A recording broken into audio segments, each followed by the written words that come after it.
Hello friends, आज हम एक नया प्रॉब्लम देखते हैं जिसका नाम है एग ड्रॉपिंग एक्सपेरिमेंट या एग ड्रॉपिंग प्रॉब्लम भी कहा जाता है इसको। सबसे पहले इंटरव्यू पॉइंट ऑफ व्यू से, जब आप किसी बड़ी कंपनी में, या यू कैन से कि काफ़ी ज़्यादा बार ये पूछा जा चुका है जो बिग फोर्स हैं उनमें, तो एग ड्रॉपिंग प्रॉब्लम का जो गोल होता है वो ये होता है कि गिवन आपको एक बिल्डिंग दे रखी है n फ्लोर्स की। इस बिल्डिंग में आपको एग्जैक्टली वो फ्लोर निकालना है minimum numbers of eggs drop करते हुए कि जहां से आपका एग अब आगे से टूटेगा नहीं। इसको दूसरी तरफ से भी समझ सकते हैं कि उस फ्लोर के बाद that threshold value of the floor, so वो threshold value after which the eggs when dropped will be broken and before which if the eggs are dropped they will not be broken. So अगर हम इसका worst case लेते हैं, so worst case में आप floor number 1 से शुरू करोगे, say 1 2 3 and you will go on till n steps. So worst case में आपको इसमें n steps लग सकते हैं, means you have to check out n times to find out the threshold value. A more optimal solution हम बात करें तो usually एक optimal solution इस तरह का भी हो सकता है कि हम इस पूरी बिल्डिंग को कुछ ब्लॉक्स में बांट देते हैं। से अगर 12 फ्लोर की बिल्डिंग है तो हमने 4-4 फ्लोर्स के ब्लॉक्स बांट दिए। अब मैंने पहली बार जो एग है वो ड्रॉप किया 4th फ्लोर से और वो टूटा नहीं, जस्ट फॉर एग्जाम्पल वो नहीं टूटा। तो नेक्स्ट बार when I will try from 8th floor and if that egg breaks after falling, that means जो मेरी थ्रेशोल्ड वैल्यू है वो 4 से लेके 8 में है। तो अब मुझे 4 से लेके 8 में ही ब्रूट फोर्स करना पड़ेगा रादर कि मैं नीचे से सारे स्टेप्स को उठाता हुआ चलूँ। और यही अगर उल्टा केस होता कि 4th पे जब मैंने एग को फेंका और 4th से ही फेंकने पर वो टूट गया, तो the solution belongs to either 1 2 और 3 फ्लोर्स। तो इस तरीके से कर सकते हैं। तो जब हम इस तरीके से करेंगे हमारे पास जो आंसर आ सकता है, से हमारे पास B ब्लॉक्स हैं, B इज़ द ब्लॉक, और हमने अलग अलग फ्लोर्स बनाए हैं, इसमें अलग अलग ब्लॉक साइज लिया है। तो हमारे पास जो ब्रूट फोर्स लगेगा ब्लॉक्स का निकालने का वो लगेगा n/b, और ये हमें हर ब्लॉक के लिए करना पड़ेगा तो +b times. So when I calculate this, तो मैं इसका डिफरेंशिएशन करता हूँ, से n/b for every floor in the block.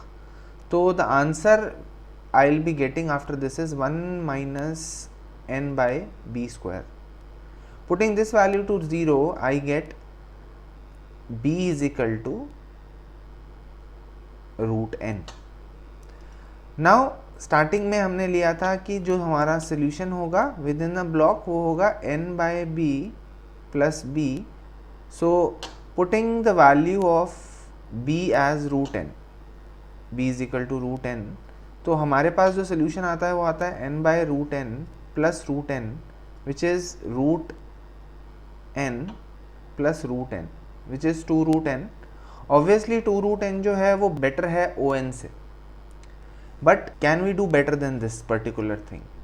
So let's see that how dynamic programming helps us in performing the optimal solution for this egg dropping problem. So हमारे पास जो optimal solution इस problem का मिलता है उसे हम कुछ इस तरीके से लिख सकते हैं, से f n, e where n is number of floors और e जो है वो नंबर ऑफ एग्स है। अब हमारी इक्वेशन जो है वो f of ne में बनेगी। अब इसको समझने के लिए हम पहले एक चीज़ समझ लेते हैं, से हमने एक बार एक एग को ड्रॉप करके देखा। So when we drop the egg, 2 scenario हो सकते हैं, या तो वो एग टूट जाएगा या वो नहीं टूटेगा। से वो 1 ट्राई है 1। इसके बाद मेरे पास 2 केस हो सकते हैं। अगर वो एग नहीं टूटता, फॉर एग्जाम्पल वो एग नहीं टूटता, तो अगली बार जिस फ्लोर से वो एग मैंने फेंका था मुझे उतनी टोटल में से x फ्लोर्स मैंने माइनस करे, और क्योंकि वो एग मेरा नहीं टूटा है तो मेरे पास टोटल नंबर ऑफ एग्स तो अभी भी रिस्ट्रेन है कि मेरे पास अगर 10 एग थे और मैंने कुछ फ्लोर से फेंका, एग नहीं टूटा, तो मेरे पास 10 के 10 ही रह गए। लेकिन अगर मेरा वो एग टूट जाता है, for example that egg breaks from that particular floor, तो मेरे पास पहले बात तो मुझे ये सोल्यूशन मिल गया कि उस फ्लोर से एग टूट रहा है, दैट मीन्स सोल्यूशन उससे नीचे वाले फ्लोर्स पे है। तो मैं x-1 अपर बाउंड लेके कि x-1 फ्लोर्स हैं मुझे जो बाकी के चेक करने हैं जिनसे एग टूटेगा कि नहीं, और मेरे पास टोटल नंबर ऑफ एग्स कितने रह गए हैं, e-1। So these are the total number of eggs I have.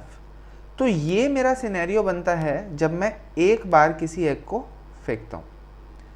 अब मुझे वर्स्ट केस लेना है कि मुझे सब कुछ ट्राई करना पड़ गया। So worst case means max of this, और इसके बाद मुझे क्या करना है कि मुझे कम से कम एग्स को फॉल करके वो थ्रेशोल्ड वैल्यू फाइंड आउट करनी है। So that is minimum of x starting from 1 till n-1 की वो थ्रेशोल्ड वैल्यू कैसे आएगी। So this is the generic equation और जेनरिक रेकरेंस रिलेशन जो निकलता है डायनामिक प्रोग्रामिंग से एग ड्रॉपिंग प्रॉब्लम को सॉल्व करने पे। सो लेट्स से वो जो इक्वेशन हमने अभी देखा that was f of n-e is minimum between x ranging from 1 to n-1, and उसमें हमें मैक्सिमम वैल्यू निकालना है f ऑफ n-xe। ये वो केस है जब हमने एग ड्रॉप किया और वो टूटा नहीं, तो बचे हुए फ्लोर्स ये रहे, और ये वो केस है जब हमने एग ड्रॉप किया और वो टूट गया तो हमारे पास टोटल में से एक एग कम हो गया और बचे हुए फ्लोर्स ये रहे। +1 क्योंकि हमने एक बार ट्राई करके देख लिया है कि एग टूटा है कि नहीं। सो कुछ स्टैंडर्ड केसेस इसमें हमें देखने पड़ते हैं। सो वो स्टैंडर्ड केस होता है f1e।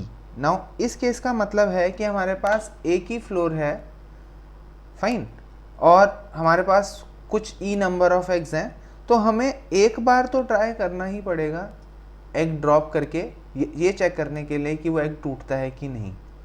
और अगर हमारे पास n फ्लोर्स हैं और हमारे पास एक ही एग है, इन दैट केस हमारे को ये प्रॉब्लम आ जाएगी कि हमें एक एक करके नीचे से ऊपर की तरफ सारे फ्लोर्स पे जाके वो एग ड्रॉप करना पड़ेगा और वहाँ से चेक करना पड़ेगा कि वो एग कब टूटता है। So in that case the value will be n। अब हमने क्या किया है, हमने एक एग्जांपल लिया है। लेट्स से हमारे पास नंबर ऑफ फ्लोर्स जो हैं वो 6 हैं और नंबर ऑफ एग्स जो हैं वो हमारे पास 4 हैं, फाइन, नंबर ऑफ एग्स हैं 4। सो अब हम देखते हैं कि इस प्रॉब्लम को हम कैसे सॉल्व कर सकते हैं डायनामिकली। तो अगर हमारे पास नंबर ऑफ एग 1 ही है तो हमारा टोटल नंबर ऑफ केस जो है वो n था।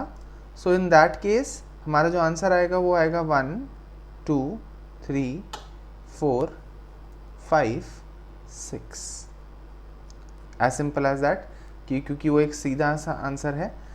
इसके बाद जब हमारे पास 2 एग आ जाते हैं तो भी हमारे पास जो आंसर आएगा वो आएगा 1। 3 के लिए भी 1, फ्लोर के लिए भी 1। क्यों? क्योंकि हमारे पास एक ही फ्लोर है तो हम एक ही बारी में चेक करके बता सकते हैं कि वो आंसर सही, वहाँ से एग टूट पा रहा है कि नहीं। अब जब हमारे पास आता है दिस वैल्यू, सो इस वैल्यू का मतलब है f ऑफ 2 सो जब हम f निकालने की बात कर रहे हैं तो हमें पहले ये ब्रैकेट वाली वैल्यूज़ को सॉल्व करना पड़ेगा। सो लेट्स से हमने एक बार एग ड्रॉप किया तो हमने अब कैलकुलेट करना है पहले max of f1 2 comma f of 1 1। ये n11 इसलिए क्योंकि हम सेकेंड फ्लोर से में थे, हमने फर्स्ट फ्लोर से फेंका, अगर वो बच गया तो ये केस है, अगर वो नहीं बचा तो ये केस है। और क्योंकि हमने एक बार ये रन करके देख लिया तो +1, फाइन। सो 1 2 अगर हम इस मैट्रिक्स में अब चेक करें हमारी 1 2 की वैल्यू कौन सी है, so the 1 2 value I have is 1 and 1 1 that value is 1. So both the values are 1 plus 1, so I get value as 2. Fine. So 2 is the value I am having. So here I have how many chances to apply, that is 2. Similarly जब मैं अगली value निकालने की बारी आती है then I'll keep on trying and जो final result मेरे पास आएगा वो होगा कुछ ऐसा. So फाइनल आंसर जो आता है वो आ रहा है 3. So with 3 eggs I can find out the threshold value of or that particular floor out of 6 floors, जहाँ से मैं फाइंड आउट कर सकता हूँ कि अगर मैं एग ड्रॉप करूँगा तो एग उसके बाद टूट जाएगा और उससे पहले नहीं टूटेगा. So thanks guys. If you like the video, please subscribe to the channel and hit the like button. Thanks.